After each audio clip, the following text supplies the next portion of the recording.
Fries. Hi, Fries. I'm Hannah. And I'm Emily. And we're the Potato People. Today we're going to be talking about Lady Bluebeard. Actually, her, biggest nickname known for is the Giggling Granny. The Black Widow. And the Lonely Hearts Killer. Her birth name is actually Nanny Doss. Yeah. She killed about, 11 people. All from poisoning. All were, family members or husband's family, which would still be her family, I suppose. She was born in 1905 in Alabama. She died in 1965 in Oklahoma. Yeah. So I guess before we can really talk about the killings, we have to kind of dive into her early life first to explain some stuff. Yeah. Her father was really abusive, wouldn't let her wear certain stuff, wouldn't let her wear certain makeup. So he pulled her out of school in 6th grade, so she had no real interaction with the opposite sex, no real interactions, doing anything specific. At the age of 7, she actually had a head trauma. Apparently it was, really bad. It caused migraines, blackouts, and, deep, deep depression. So that's just a glimpse as of right now. So now we can dive into her love life. So she met her first boyfriend at a linens factory. She was working there for 5 months. And then they got together. He turned out to kind of be a drunk. So he would go out and drink and cheat on her after they got married, and she would do the same because she was not going to stand for it. I also think that it's important to mention that she used to read the Lonely Hearts section at work because that's how she got one of her nicknames, because that's what she was longing for. Anyways, back to the point. So her and her husband had about 4 kids, and after the 4th child, she poisoned the middle 2, but they didn't know at the time. Her father took the oldest, and she still had the newborn.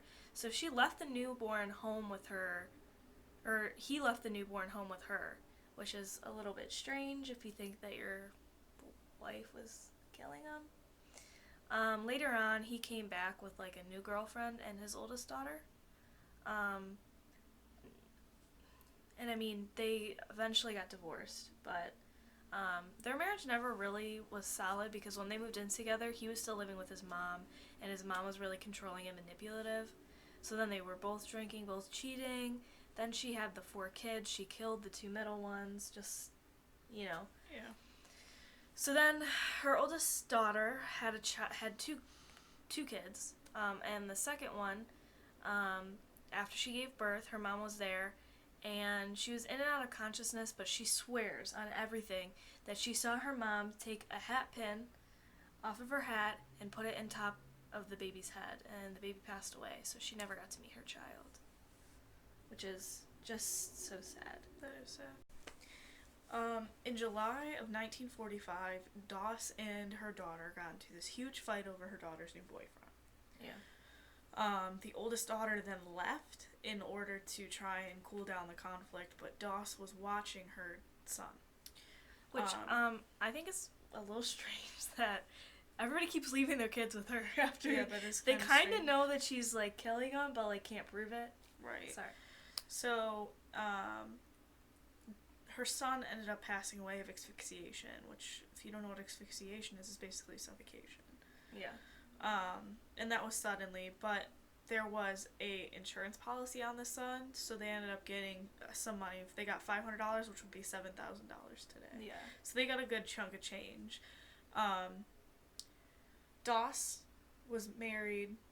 This time she got married again. To a guy named Frank, but then in September he ended up passing away also. There were signs of him being poisoned. Yeah, but Doss does claim that he raped her. Yeah. So, to me, it would be I couldn't prove that because he's dead, and, she didn't speak out, when it was happening. After this, it was kind of just a cycle. She'd, marry somebody, and they'd drink, or they wouldn't be exactly what she thought that they would be, and then she'd poison them and kill them. So then she married Arlie Lanning, who was also an alcoholic, but he was not violent. So he still didn't fit that little shape that she had for the type of man that she wanted. She poisoned him 2 years later, so that just shows that it wasn't, what she wanted. Yeah. So then he left the house to his sister instead of her, and this made her enraged. She was mad. She was mad, so she ended up burning down the house. It's not funny, but, like, she was mad. Like, she burned down the house, she killed his sister, like... That's crazy.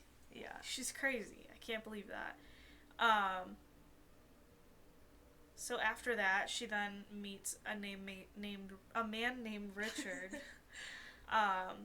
who turned out to be her next husband. He was an alcoholic and he treated her well. But the problem was that he was cheating on her with his ex-girlfriend. Before she killed Richard, her father died, so her mother came to move in with her. She then killed her mother and killed Richard.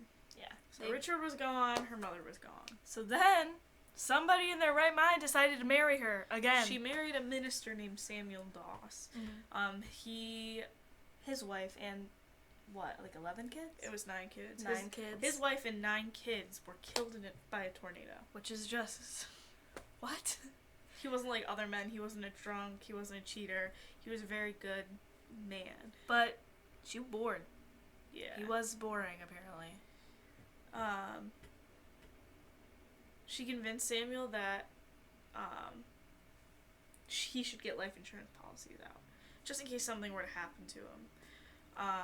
Which, in retrospect, if you know all the murders that she did, that's crazy talk. Like, yeah. I would not believe that. I mean, but, like, he was so really tight about the money. Like, he didn't, like, let her have any money.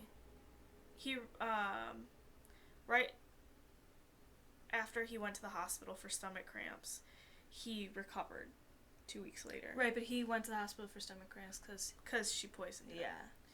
Yeah. So she was trying to get that money. She was trying to get that change. Yeah. From his policy. But then she ended up getting arrested because all these things weren't adding up. People were getting more suspicious and catching on, and she loved the fame of getting arrested, though. She was a narcissist at its best. She did end up killing him, by the way, Samuel Doss. But she kept his last name. She often joked about killing her husband, and yeah. 50 years old, she confessed to all the killings, yeah. including killing Samuel. Mm-hmm. Samuel being the minister. And she got sentenced to life and ended up dying of leukemia. Yeah, so she died in prison. Like, that's kind of, I mean, she killed 11 people. What's crazy, though, is that it was back in a time where we didn't have all the technology that we have now, and I think that this case is pretty important because it shows that, like, it took a long time for her to get caught. She killed 11 people before she got caught. And these are people over time. Yeah. It's not like she killed one person. She killed these people over time. Yeah. And police never tried her for the other murders. They only tried her for Samuel's murder. Yeah. So I think that this is something that, she has antisocial behavior, narcissistic behavior, maybe even have cluster B personality disorder, and she gets caught up in this whirlwind of her emotions, and she ended up killing all of these people due to her feeling alone and abandoned. Yeah, I think part of it too is the fact that she got a head injury really bad. She's just not the same. Yeah. She never interacted with, like, the opposite sex. She didn't know what she was getting into, and things were just different then. Like, getting caught was it was a lot harder to get caught. Right. It really was. Like, so Alright, yeah, that's the giggling granny. I don't know why she's called the giggling granny, but probably because she was giggling when they brought her in, and she giggled during interviews, but...